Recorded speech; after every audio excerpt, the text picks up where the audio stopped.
Hey guys, Desolator Magic here, and quick update first.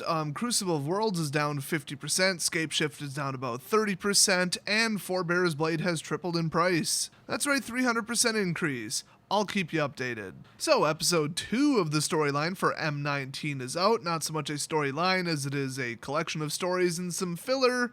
Well, that really has a negative connotation. We're talking like answers, like this is what happened before, what happened after, what made this happen, oh, what was the result of this? And it really just sets up for the big showdown that's going to be at the end of Ravnica. That's the name I'm giving to the 3 completely distinct blocks that really are not part of a block at all. They're strong independent blocks. But seriously, people tripping over that obviously don't know how 5 guilds work versus 5 other guilds. It might as well be on a different plane. So I know I'm way overdue for this. So in the last chapter, some people, something about a mountain and then a vision, and like Bolas and a bunch of other Elder Dragons were born, and then they fought the humans, and really not a whole lot happened. Then Atarka's moron guards showed up and they're like, hey, we smell magic. And they're like, here, have goblins. And they're like, now we smell goblins. And that was enough to fool them, apparently. Also, retro spoiler alert, I guess. Nicol Bolas and Ugin, the spirit dragon, are twins. Or at least siblings. I guess twins wouldn't be quite right. Kind of hard to say. They never really actually made that clear. Anyway, we are back with Naiva and Baisha, or whatever the names were. So their whole crew is climbing up to a plateau, I think, to go hunting. I don't know, they didn't really say. And apparently the Atarka broodlings who have been following them to make sure they didn't cast any more magic, because that's, I don't know, illegal or something. I didn't read the dragon storyline. Well, they're not following, so they're like, cool, we're in the clear, yay. They spotted a dragon that looked a little bit different than one of Atarka's, so they're wondering what's going on and, you know, why he would be hunting in completely not his territory. Well, good old Granny's like, oh yeah, that's an Ojutai dragon. Yeah, that's weird to see one in Atarka's territory. And then they get into talking with her, okay, why would it be here? Is it just that dumb? You know, and then they're like, no, Ojutai's, broodlings are smart, unlike Atarka's stupid minions. And then Grandma says, Ojutai is a great scholar. All his broodlings are lesser scholars. He began the purges. The other dragon lords followed his lead. That's right, you heard it, guys. The next purge movie is gonna have dragons. So they are on their way to Ugin's grave, and they're like, okay, whatever's going on here, we don't want a part of it. Let's just, take this route through the trees instead, and hopefully they won't see us. Well, they decided to follow a river, which was a great idea because it was covered in stinging nettle and obnoxious biting insects. Somewhere in the distance, there was some kind of large ring of stones, and so Grandma was like, hey, go check it out. Oh, and she was talking to Naiva, by the way. And then she sent Baisha with her too, so Wonder Twins unite. They are actually twins, by the way. So then out of nowhere, she gets attacked by some guy with a staff, which, yeah, somebody holding a spear who looks like they're out, like, hunting. Definitely attacking them with a staff, great idea. And if you're wondering if this was ever explained, his motivation for attacking them, nope. Oh, to make a dramatic and overly adjective-infested fight scene. So then finally when, I don't know, she cuts him and basically, like, shows she's better in combat. Which one of the twins? I don't know. Does it even matter at this point? But he says, you are of the Teamer clan. I seek you, Sova Dragonclaw. Which, of course, is the name they're not supposed to call her, I think, or whatever. Well, I might as well just read the next part. When Grandma finally shows up with her orc bodyguard, let's see, Naiva says, he said he's looking for you, Sova Dragonclaw. And then Baisha says, oh, just like in my vision. Oh, apparently she's the magic one or whatever. Shaman, whisperer, sorceress, whatever the hell. And then Naiva's like, you saw him? Like him specifically? And then she replies, no, not him. I don't care about him. I heard those words, remember? Okay, let me pause here. I have no idea what they're talking about. None whatsoever. They already knew that their grandma's name was Yasova Dragonclaw. They knew that. So those words, I believe that's what she means, those words, plural, Yasova Dragonclaw, unless she means in context, I'm looking for Yasova Dragonclaw. But either way, I don't remember one single part of that from the last chapter. Yeah, I read it like 2 weeks ago, but still. So the dude wakes up, makes some stupid joke about seeing double because they're twins, ha ha ha. And then he says, oh, you're being hunted by one of Ojutai's broodlings, aren't you? And she's like, yeah, I am. So they're all like, oh, should we kill him and turn him into our Dragon Lord Atarka, or what should we do here? Is this a trap? And so Naiva's like, no, you gotta heal him. And Baisha's like, no, you gotta kill him. Which is funny because If you've been paying attention to their personalities, that should be flip-flopped. And so when he hears Grandma be like, oh yeah, we all die eventually, this is probably a trap, he's like, oh, so you are Yasova, keeper of the past and guardian of the unwritten now. That's a pretty epic last name, I'm not gonna lie. So all the mystery man says is 3 months ago my master had a dream. When he awoke, he told me I was destined to make a long journey. He said it was time to share our secrets. I assume he means Ojutai, but maybe Ojutai is like hunting them like he just said, otherwise that was a poor choice of words. So finally he explains, somewhat, Ojutai destroyed the records Shu Yun preserved for so many generations. He wants to destroy our memory of the past and of our ancestors so our people know only what the Dragon Lords wish them to know, which is definitely some 1984 Big Brother crap. But the story the Spirit Dragon told to the first shamans, I'm pretty sure it's not shamans with an S. I think shaman is already plural. Anyway, has survived because it wasn't only written down. It has also been passed down from master to student, memorized and handed on to the next generation. Oh, that's a good way to keep it accurate. That always goes well. I'm sure at this point they think that Ugin was a spirit dragon made out of cotton candy. And his middle name was actually just the meme, My Name Jeff. That's right, it's Ugin, My Name Jeff, the spirit/cotton candy dragon. So then they're like, oh, so Ugin spoke to your shamans? Okay, it's either shaman with an E or just shaman. I don't think it's with an S. I could be completely way off here, though. Either way, it's getting me shook. So then the dude's like, yeah, totally, and then coughs up a bunch of blood, and they're all like, oh, that's right, he's dying. I forgot. So they heal his little neck wound that they probably shouldn't have done in the first place, but these are a bunch of violent barbarian morons, and the twins are just... where do I even start with them? They're just like immature, violent, aggressive idiots who don't think before they act. They just have knee-jerk reactions, and they're even better at jumping to conclusions than my ex-girlfriend. Ex-girl, it's a ways back. It's not the one I talked about earlier.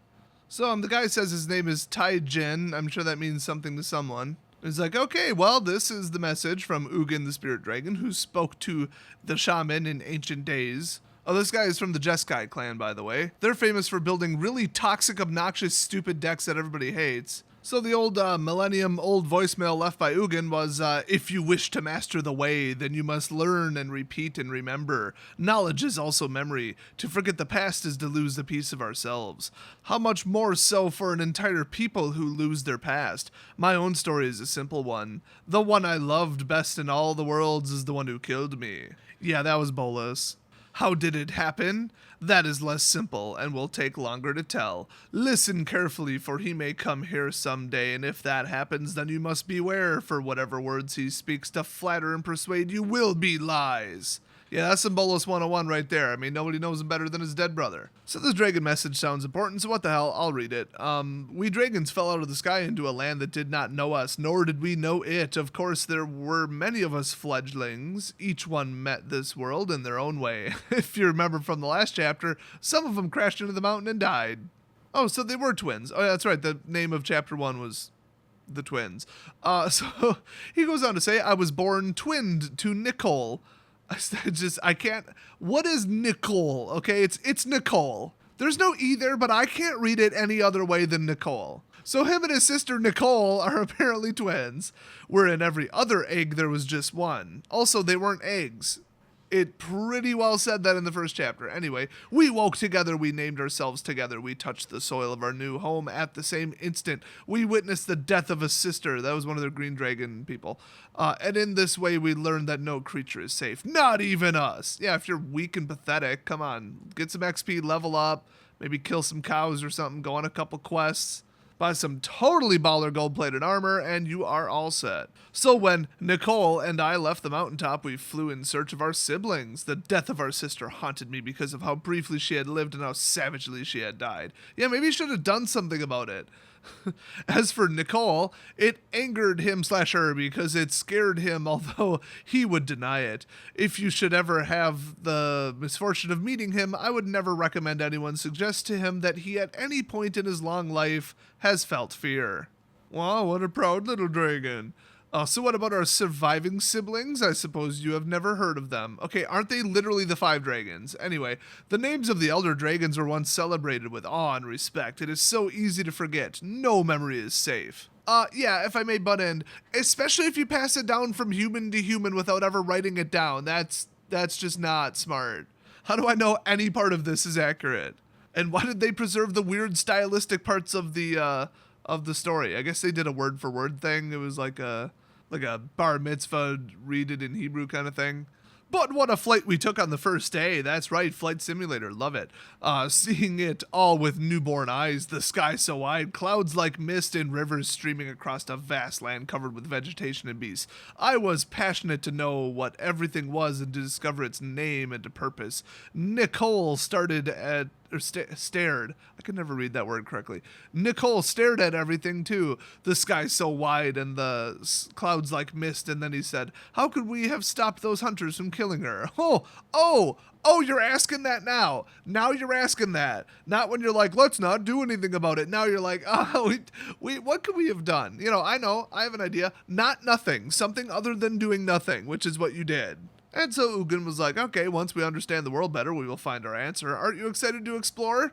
And then he just doubles down. He's like, we should have interfered. Maybe I got this backwards. Maybe Ugin was the one who didn't want them to interfere. Actually, I think that is what it was. I don't know. I read this a long time ago. Actually, I think it was because, Ugin says, well, you were trapped. Remember, he was trapped by the branches or whatever. And then he's like, no, I wasn't trapped. We could have managed something if you hadn't hesitated. And then Ugin, was like, oh, we did what we knew to do at the time because we're newborns. And then he's like, yeah, no, it wasn't enough. We must learn what we could have done to prevent it. And then once again, he reiterates, aren't you curious about the world? And the answer to that is clearly, I want to know who these hunters are and where they come from and how we can destroy them. They've learned they can kill one of us now, so they will not fear us. Plus, dragon burgers are freaking delicious. And then, of course, nothing really gets resolved with that slight clash of ideologies because whoever's talking at this point, not real clear from the author, thanks for that. They said, look over there, one of our siblings. I think Ugin said that. In a valley high in the mountains spread a deep, dark lake. A long, lean dragon with metallic sheen on his scales was stretched out on a flat outcropping of bare rock. Dude, he seriously looks like he's made out of chrome. It's like that one episode of SpongeBob.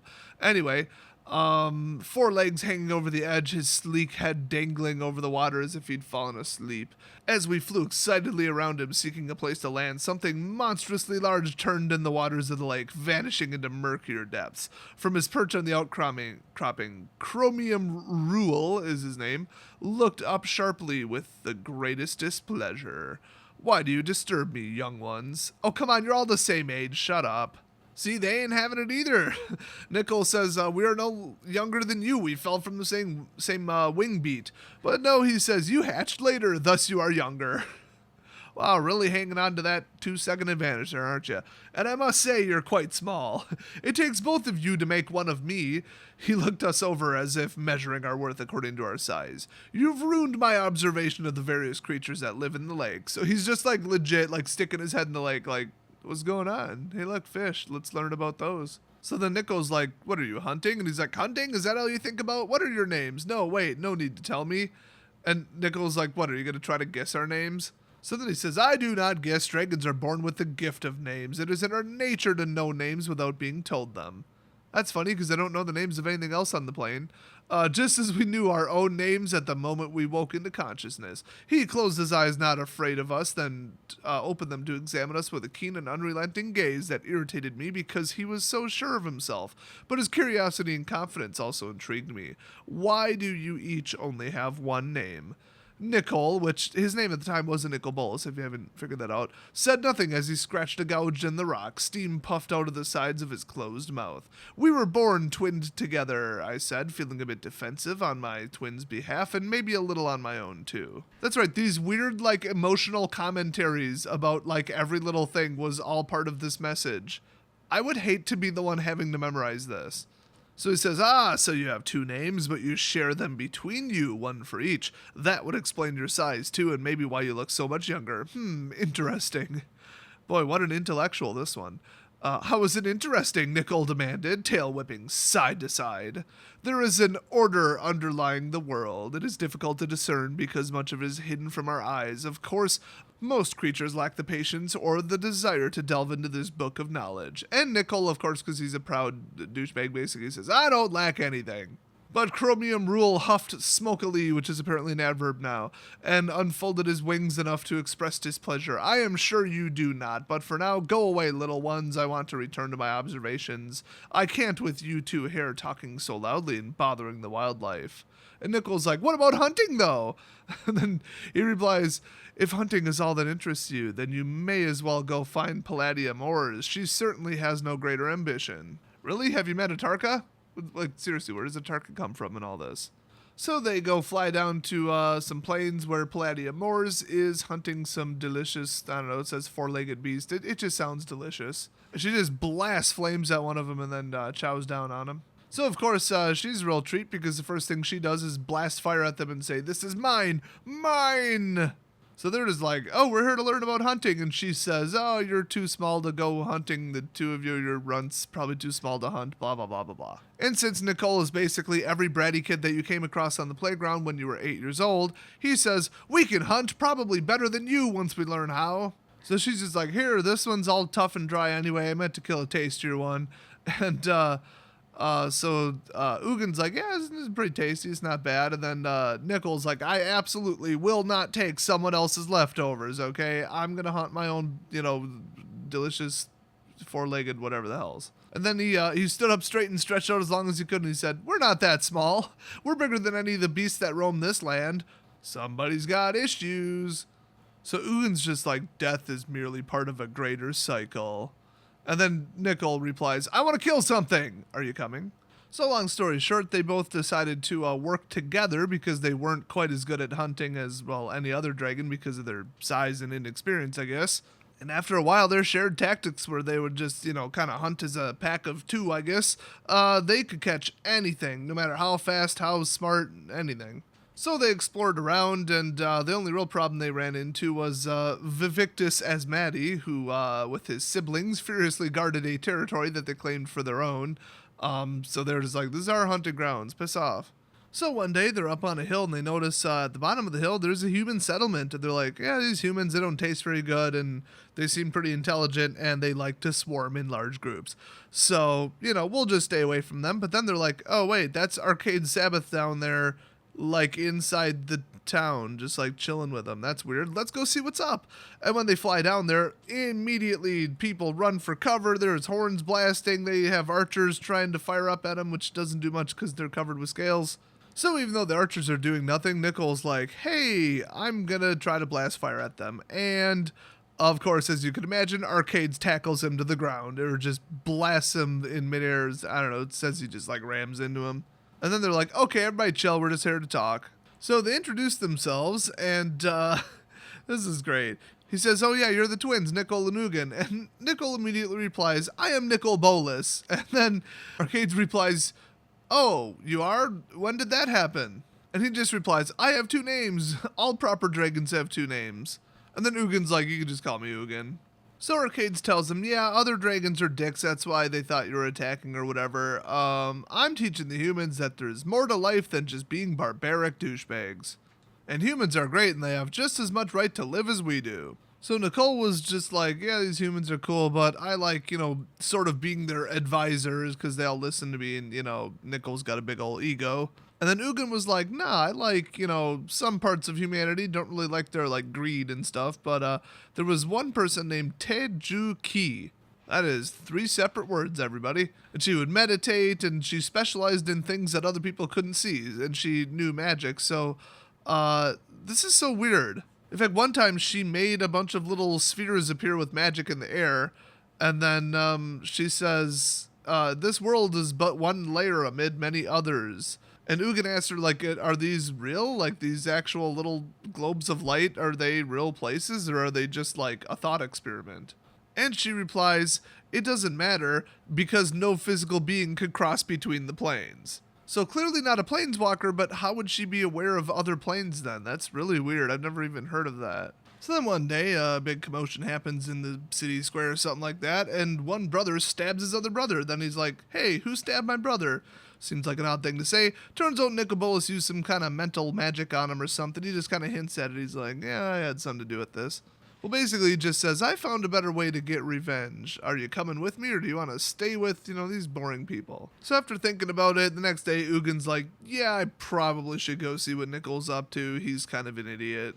And just to that part of the story, Feck the ogre, that's his actual name. His name is Feck. He says, down, take cover!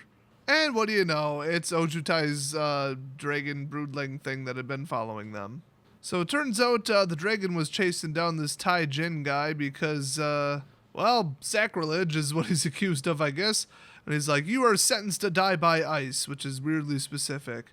And that's where the chapter ends. So I can't wait to get to chapter 3, except I can because I'm tired and fell asleep while reading this already once. So I guess we'll wait till tomorrow. So it should be an interesting chapter 3. Allegedly, the majority of this story explains the origins of Nicol Bolas, but I also think that the staff members have said it kind of jumps around a bit to like different planes, different storylines, but otherwise we're basically back on Tarkir for the whole story so far. So before we return to Ravnica, we return to Tarkir, the most hated set in recent memory. And of course, the worst state of standard constructed basically ever.